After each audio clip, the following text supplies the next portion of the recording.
Olá, pessoal. É um prazer estar aqui com vocês no Congresso da Gen Atlas sobre educação, o professor nessa era digital. Vou falar de transformação digital na educação. Me apresentando, eu sou Marta Gabriel, sou engenheira, tenho pós em marketing, pós em design, mestrado e doutorado em artes, capacitação executiva no MIT e formação como futurista no Institute for the Future. Eu sou autora da Gen Atlas, o meu último livro é Você e os Robôs, que foi finalista do Prêmio Jabuti ano passado, best-seller. Eu ainda tenho mais um livro que nós estamos lançando agora em julho, que é o Marketing na Era Digital, segunda edição, que também é best-seller. Ele foi lançado em 2010, e para o pessoal de marketing, na parte de educação, ele é super utilizado, e o Educar a Revolução Digital na Educação, a gente também vai lançar a segunda edição esse ano, e também esse livro foi finalista do Prêmio Jabuti em 2013. Então, veja que eu estou envolvida com esse processo de transformação digital na educação desde lá de trás, né? Há muito tempo. Aliás, minha vida inteira trabalhando com tecnologia e com educação mais fortemente nos últimos 20 anos. Eu sou apaixonada por educação, tanto em se educar, como estar com as pessoas ao redor, trabalhando com educação. Eu sou professora na PUC de São Paulo, na pós-graduação do TID, Tecnologias da Inteligência e Design Digital. Eu dou aula de inteligência artificial lá, dou aula também de transformação digital de negócios no INSPER, na Dom Cabral e algumas outras escolas de negócio. Sou pesquisadora, tenho uma empresa de capacitação e consultoria também, sou sócia de algumas startups, sou artista, eu fiz doutorado em artes, então eu faço softwares, que são trabalhos de arte, e eu faço exposição no Brasil e no exterior. Eu sou palestrante internacional, eu tenho mais de 75 palestras fora do Brasil, faço palestras keynote, sou premiada 3 vezes como melhor palestra em congressos nos Estados Unidos, 5 TEDx, meu último TEDx foi no final do ano passado, assistam lá, No Brain, No Gain, que tem a ver com essa transformação da humanidade, né, como o nosso cérebro transformando e para onde a gente está indo. E sou embaixadora no Brasil de uma ONG, de fomento à educação tecnológica para garotas, para a gente ter mais igualdade na área de tecnologia, que é a Geek Girls Latam América. Então é isso, quem quiser conhecer um pouquinho mais do meu trabalho, esse é o meu site, lá embaixo, marta.com.br, estou nas mídias sociais também. Eu tenho agradecimento a fazer pelo Localweb, o Localweb me patrocina para congressos científicos já há 10 anos, e eu posso ir até 5 congressos no exterior, desde 2010, né, então mais ou menos isso. E isso é excelente, porque congresso científico, todos vocês sabem, né, professor, a gente tem que ser aprovado e depois ainda tem que pagar para ir. Então fica aqui meu agradecimento pelo Localweb dessa parceria de tanto tempo, e isso aqui é um portfólio de alguns clientes que eu tenho na área de capacitação corporativa, cursos, palestras, também consultoria, que eu dou para a parte de negócios, inovação e transformação digital. Bom, nós vamos falar de transformação digital na educação, é isso que interessa aqui. E por que a gente vai falar disso, né? Olha só, as pessoas hoje, elas vieram com uma capacitação de lá de trás que preparava para as habilidades que a gente conhecia, ou que ficaram sendo úteis e realmente faziam com que a gente tivesse sucesso ao longo do último século mais fortemente, né? O que está acontecendo? A gente tem educação sempre, desde que o mundo é mundo, e a gente educa e é educado, é para que você adquira as competências para o mundo que vai se revelando. O que acontece quando o mundo muda? E o nosso futuro está mudando numa velocidade muito rápida, não é de hoje, e ele tem novas necessidades para que a gente dê certo. Ele tem novos requerimentos de habilidades. Tem um estudo do Gartner que fala e comprova que 80% das pessoas não estão preparadas para fazer transformação digital de negócios e nem da própria carreira. Então, no geral, as pessoas estão perdidas. Então, o que serve a gente falar da transformação digital da educação? Serve para a gente tentar engrenar as habilidades que as pessoas vão adquirindo, inclusive a nossa autoeducação, para o futuro que a gente vai emergindo, né? Que a gente vai vendo e que vai acontecendo.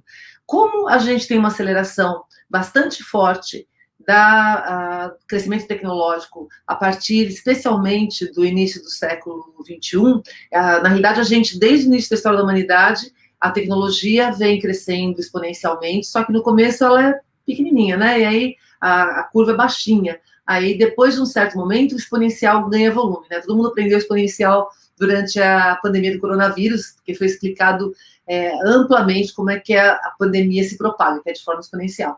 Então, o que acontece? A gente, desde o início desse século, a gente está fazendo essa virada. por isso que a gente sente tanto desconforto dessa aceleração tecnológica, porque ela muda muito rapidamente o comportamento das pessoas e as necessidades que o mundo impõe para que a gente consiga ter sucesso, as habilidades que a gente necessita. Então, o que a gente está falando? Como é que a gente faz para dar essa transformação e dar essa sequência teórica, né, que a gente já deveria ter começado antes teoricamente, de educação?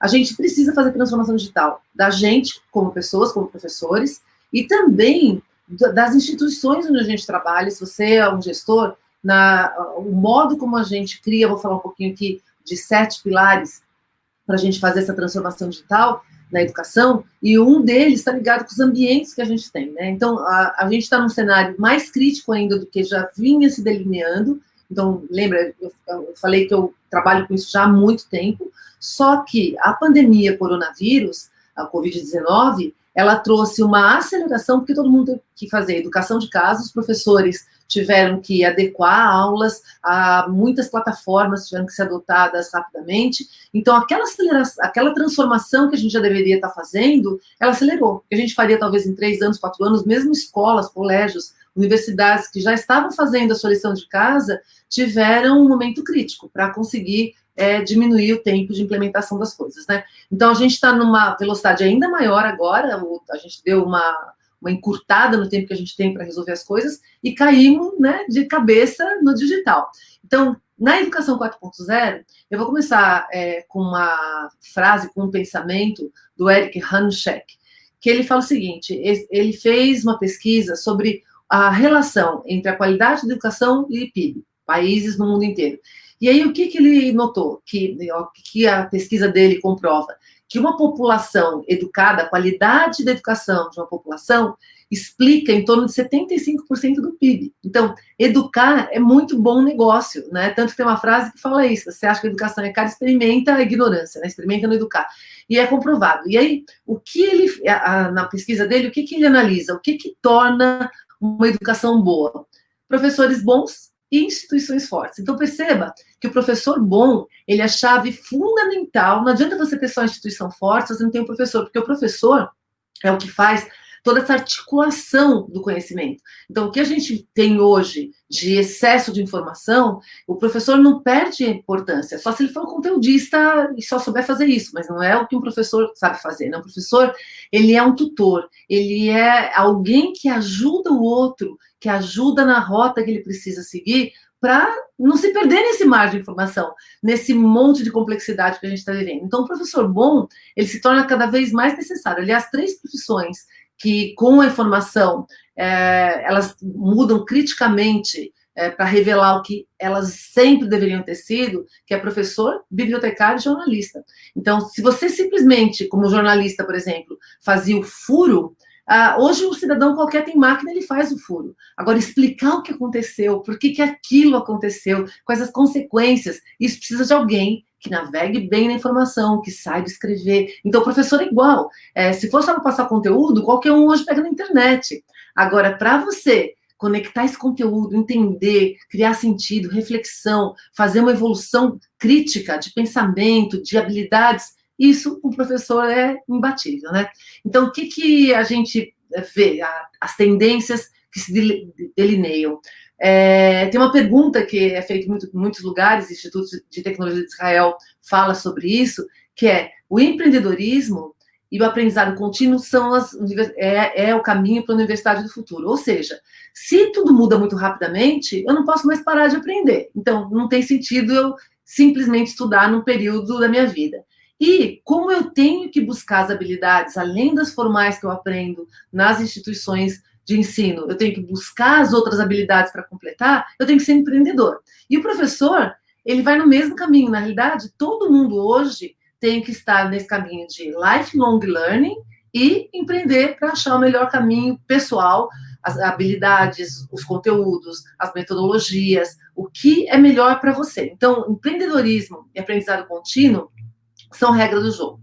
Vou falar dos 7 pilares aqui. O primeiro deles é: se o mundo muda, o professor tem que mudar.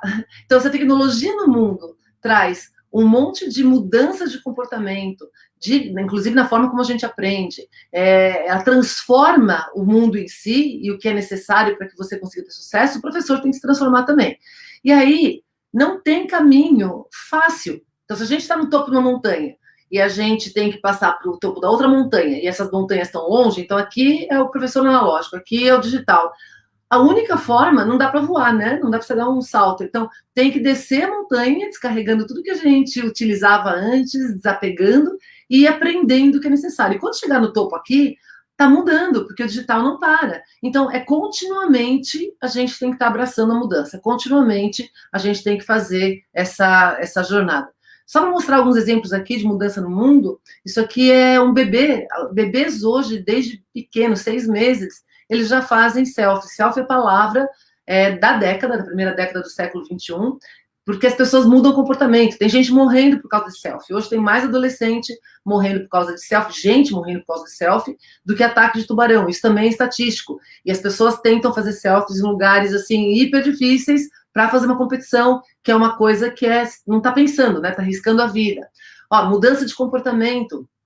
Toyota cria, no Japão, um robô que age como um bebê. Hoje a Sony já tem um cachorrinho que ele se comporta, ele usa inteligência artificial, ele se comporta como um cachorro biológico, né? Então, carne e osso. Então, o que a gente está falando? O mundo está mudando. Eu adoro viajar, não só a trabalho, mas de férias também. Então, eu acompanho, quando viajo, eu acompanho muito, eu fico de olho na questão tecnológica, né? Que interessa bastante para o que eu trabalho, as coisas que eu amo fazer. E aí, em 2016, eu encontrei o Pepper. O Pepper é o robô mais famoso para atendimento ao cliente. Ele estava na área de lojas de um navio, estava fazendo um cruzeiro na costa da Itália. E o Pepper, quando você ia falar com ele, ele falava italiano. Você fala, do you speak English? Ele, of course. E fala inglês com você. E dança, e canta, imita o Usain Bolt. E entende tudo das lojas, trabalha 24/7. E ele custa mais barato que o estagiário. E de lá para cá, ele só evoluiu, só barateou. Eu estive na Coreia do Sul, em Seul, em 2017, eu não falo coreano. Na lojinha de rua, eles não falam inglês. Ele já sacava o celular dele, apontava, eu digitava em inglês, ia para coreano, ele digitava em coreano. Isso foi evoluindo. Agora a gente não precisa nem disso, vou mostrar um exemplo para vocês. Olha aí, isso aqui é o aeroporto de Miami. Você tem assistentes virtuais em tudo quanto é canto. Isso aqui sou eu no começo do ano, nas minhas férias de janeiro. Eu fui para Mianmar e Laos, e eu tinha comprado um tradutor universal, que não precisa nem de internet, ele já tem a conexão para qualquer lugar que você precisa, você não precisa comprar chip de internet, na realidade, porque ele já vem embarcado, e ele traduz de 100 línguas para 100 línguas. Aí eu falei, bom, eu vou testar em birmanês, né, porque birmanês não é que nem espanhol, inglês, que é predominante em vários lugares do planeta, né, birmanês é lá, na Birmânia, Mianmar. Então, olha só, eu vou pôr para vocês verem a tradução que ele faz. Ele vai falar apertando esse botão, depois eu falo apertando esse botão, que é português. Robert, so say something. You just press this button, wait for the beep. This one? Yes, and then wait for the beep, and then you say something.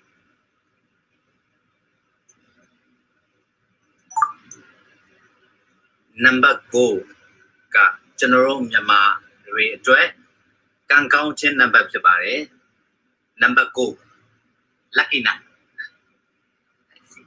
Agora ele está traduzindo, escreveu em birmanês. O nono dia do nono mês é o número da sorte para nós birmaneses. Pois é, né? Então, vocês veem como é que fica o professor de línguas, como é que fica o estudo de línguas. Então, se a gente for olhar, olha a transformação que tem na educação. Línguas é importantíssimo para o cérebro, é a segunda atividade, aprender uma língua estrangeira, que faz o nosso cérebro ficar mais ativo.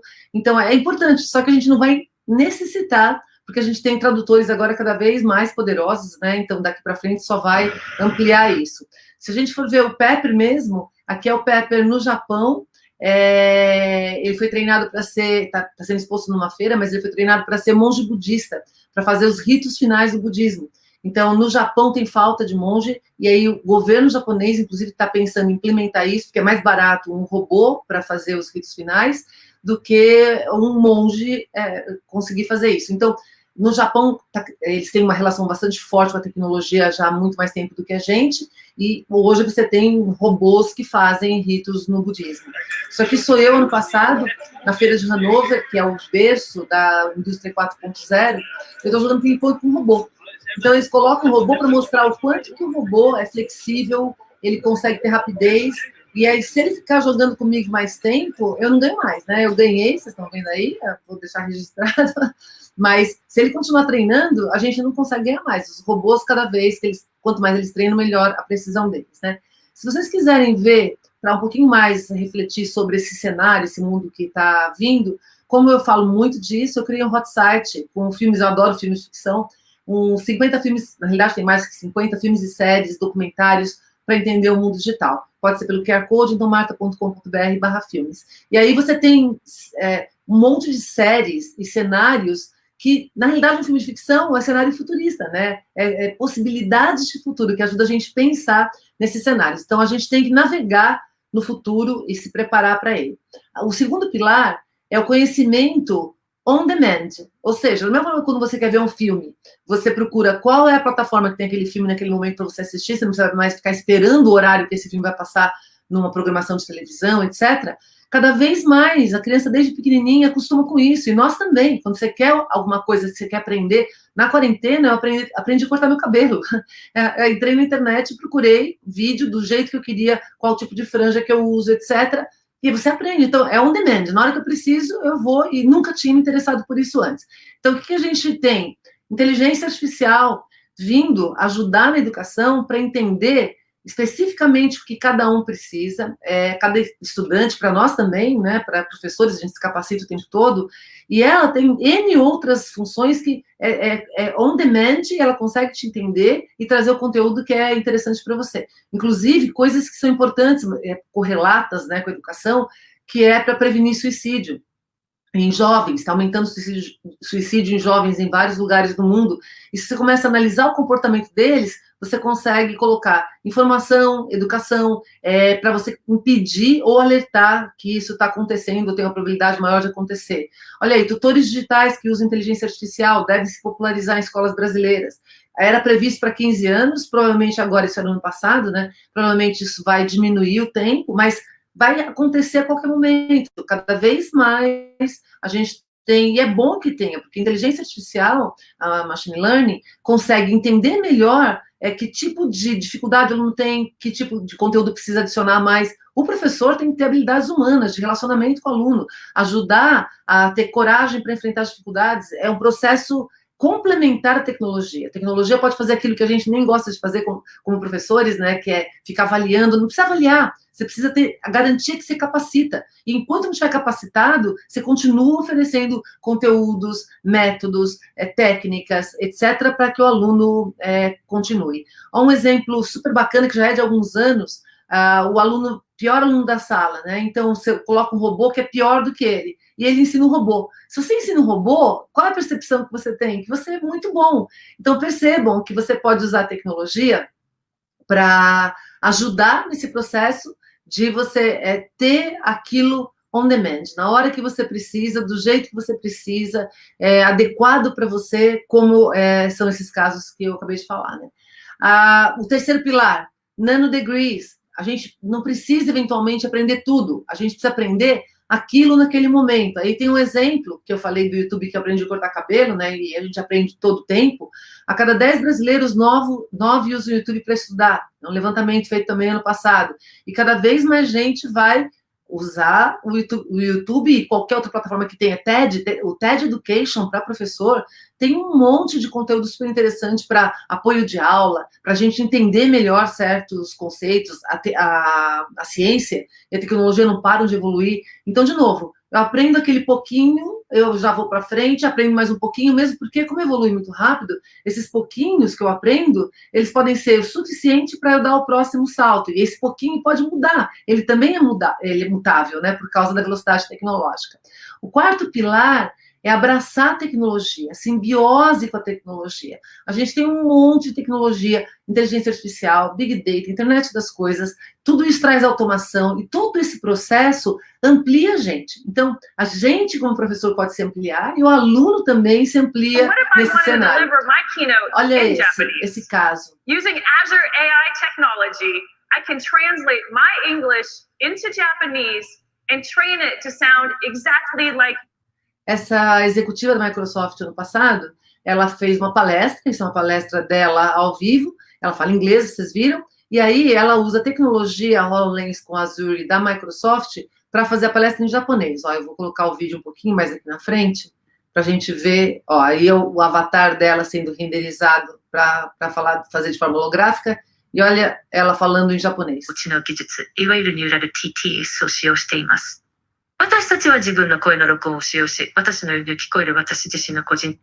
seja, qualquer um de nós pode ter aulas em outros lugares, em outros idiomas, e a gente pode dar aula em outros idiomas. Vocês viram que eu dou palestra em vários lugares, mas sempre em inglês ou português. Eu não tenho o espanhol o suficientemente bom para dar palestra. Então, eu posso dar palestra em qualquer lugar do planeta agora. E eu posso também ver palestras de qualquer lugar do planeta se eu tenho uma tradução simultânea.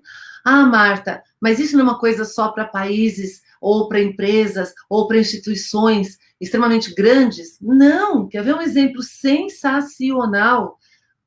Quando teve a pandemia, esse professor, no interior de São Paulo, ele cria holografia, não sei quantos de vocês já fizeram essa experiência, é super bacana, você pode fazer isso na tela de um celular ou de um tablet, você cria o vídeo, que nem está mostrado aí com 4, é um vídeo um pouquinho diferente, e com prisma. O professor fez um prisma para cada aluno, enviou para os alunos os prismas, ele gravou o vídeo dele, formatou o vídeo para estar no formato adequado para holograma e mandou o link para os alunos assistirem com os prismas deles, né? Sensacional! É um holograma dando aula, lógico, dá trabalho, mas é uma experiência super bacana, e cada vez a gente vai ter, e é bem fácil de fazer, tá? Eu até recomendo que todos vocês façam, vou fazer um tutorialzinho, depois eu passo também para vocês, para quem estiver interessado. O quinto pilar, eu tenho que ter espaço para inovar, que integre fluxos de on e off. As escolas eram muito, ainda são, né, muito espaços físicos, fechados, compartimentados. Com o digital, a gente passa a ser fluido. E o que aconteceu com a pandemia e essa aceleração que o Covid trouxe foi justamente isso. Forçou a mão e teve que empurrar a fronteira da escola para as casas das pessoas, né? Então, quando a gente fala dos espaços de inovação, on e off ao mesmo tempo. Quando a gente pega o cenário antes pandemia, era muito resistente a ir para o online. Quando a gente pega o período de quarentena, né, o período de isolamento, que aí é 100% online, também não é legal, porque falta uma dimensão, que é a dimensão do contato humano. E no presencial tem coisas que ainda são insubstituíveis pelo digital, mesmo usando holograma, mesmo usando avatares, mesmo usando plataformas de transmissão. Então, o ideal é isso que a gente chama de hibridismo, que é o estado de você estar sempre on e off, você está navegando na rua, você está andando, está se movimentando, você está com o seu celular vendo direções, então você está on e off, que é o estado híbrido, né? Então, um exemplo sensacional disso, quando você dá ferramentas, dá plataformas e esse espaço existe, mesmo que você não tenha criado, a inovação acontece. Então, pós-pandemia, no Japão, a formatura era bem nesse período de março, as aulas terminam em fevereiro e depois começa depois de abril. E eles tinham que fazer a reunião deles de graduation, né, que eles chamam. O que os alunos fizeram? Os alunos que brincam e jogam Minecraft, eles criaram os avatares deles e eles criaram a festa de formatura dentro do Minecraft. Então, se você tem plataformas, isso aqui que eu acabei de mostrar, ó, você tem plataformas onde você tem espaço digital e físico integrado, a comunidade se resolve, de comunidade de professores, comunidade de alunos, alunos mais professores, gestores, e a inovação surge, a inovação acontece. Sexto pilar, a gente tem que ter um espírito de experimentação, tudo muda muito rápido, então é o lab spirit, é você estar o tempo todo testando, vendo se funciona ou não, indo para a próxima etapa. Aquilo que aquele professor fez com o holograma, é um lab spirit, porque os alunos também podem criar. Então, num segundo momento, você mostra que isso é possível e você incentiva que os outros façam. Um exemplo sensacional é esse garoto que ele, usando Lego, criou a própria prótese para o braço. Então, se você tem o espírito de experimentar, inovar e testar, você está o tempo todo navegando a tecnologia que está rapidamente mudando. Então, tem que ter essa mentalidade de experimentação. Por isso que a gente fala muito de Fab Lab, que é de você fazer, fabricar as coisas, movimento maker, é você realmente estar ali com a mão na massa, navegando essas transformações. E, por último, uma das grandes discussões hoje, um dos pilares mais importantes que existe na tecnologia, é a responsabilidade cívica 4.0, moral e ética da tecnologia e dos seres humanos também. Então, o que a gente percebe? Quando a gente começa a ter muito crescimento rápido, as pessoas, eventualmente, elas não param para pensar, ou então não tiveram educação adequada para entender o que é ético e o que não é. Por isso que a gente tem tanta palestra com filósofo atualmente, né? Para entender essa confusão de o que está acontecendo. Filosofia é uma das disciplinas mais importantes hoje, justamente porque a gente precisa resolver toda hora cenários novos. Então, eu vou dar um exemplo para vocês. Isso aqui é um post que eu fiz o ano passado, né? E aí, eu estou navegando no Instagram e eu vejo uma pessoa que copiou exatamente o meu post sem me dar crédito. Se a pessoa ainda copiar o vídeo não era meu, eu dou o crédito para o vídeo lá embaixo, né? Mas copiou as mesmas palavras, tudo, ainda pede para seguir. Ó, e a pessoa trocou aqui embaixo, onde está esse azulzinho, trocou, siga o nome deles. Aí eu mandei uma mensagem para eles dizendo, queridos, por favor, né? Esse post é autoral. Então eu vou educando gentilmente as pessoas, mas não pode, você não pode simplesmente copiar uma coisa de alguém que é autoral e não dar crédito. Então a gente que está na academia, a gente que é professor, a gente sabe que quanto mais crédito você dá, maior é o seu trabalho, melhor ele fica, né? E não você simplesmente se apropriar do que os outros fazem, né? Aí ele trocou, depois que eu, né, dei uma chamadinha de atenção, ele usou a mesma imagem, mas pelo menos ele trocou e fez um crédito aí, uma descrição, uma legenda autoral, né? Então isso acontece o tempo todo. Para quem dá aula para criança pequena, é um problema enorme isso, porque tem um monte de ataques na internet, tem gente se passando de bonzinho, então é isso daqui. A pessoa usou a imagem da Turma da Mônica, que é assim, super atrativa para crianças, e aí começa a pedir para você fazer o quê? Colocar o número do cartão de crédito da mãe, depois dar o código de segurança, ou seja, a gente está num ambiente muito mais perigoso, muito mais complexo. E para navegar, a gente precisa de responsabilidade civil, responsabilidade ética, social, para que a gente consiga ter resultado, né? Então, basicamente é isso. Eu vou deixar para vocês aí os 7 pilares, que é cultura mais tecnologia, professor 4.0, conhecimento, informação on demand, pequenos aprendizados o tempo todo, simbiose cibernética, os espaços fluidos para gerar inovação, hibridismo, espírito de lab e experimentação e responsabilidade cívica 4.0. Esse é meu livro, para quem quiser, esse livro, ele fala muito sobre as transformações do mundo, sobre todo esse contexto que a gente está vivendo, para onde a gente está indo, explica as tecnologias, grandes ondas tecnológicas. Por isso que eu fiz esse livro, porque eu escrevo bastante para a área de negócios, de educação, várias áreas que precisariam sempre ter uma introdução, explicar o que está acontecendo. Eu fiz um livro só para isso, que é o Você e os Robôs, então vale a pena você dar uma conferida se você tiver interesse nesse assunto. E para encerrar, eu adoro quando a gente começa a enxergar que a tecnologia, o foco é no humano, não na tecnologia, né? E o foco é como que o humano navega nisso, utilizando tecnologia. E a informação, ela é tão grande, cada vez maior, que só a tecnologia que dá conta, mas só humanos bem informados conseguem dar conta da tecnologia, que dá conta da informação. Então, a educação 4.0, a transformação digital na educação, predominantemente é formação. Tanto para a gente, que tem que se recapacitar o tempo todo, como para quem a gente está junto, né? Educa ou está aprendendo junto com a gente. Então, educação 4.0 é predominantemente formação, não é informação. Então, não adianta a gente ser conteudista numa época que a máquina tem muito mais, mas muito mais informação e conteúdo do que a gente. Agora, a formação, essa conexão entre as várias áreas, pensamento crítico, reflexão, aí é só nós, humanos, e o professor tem uma responsabilidade, um papel fundamental com relação aos seus alunos. Então, é isso.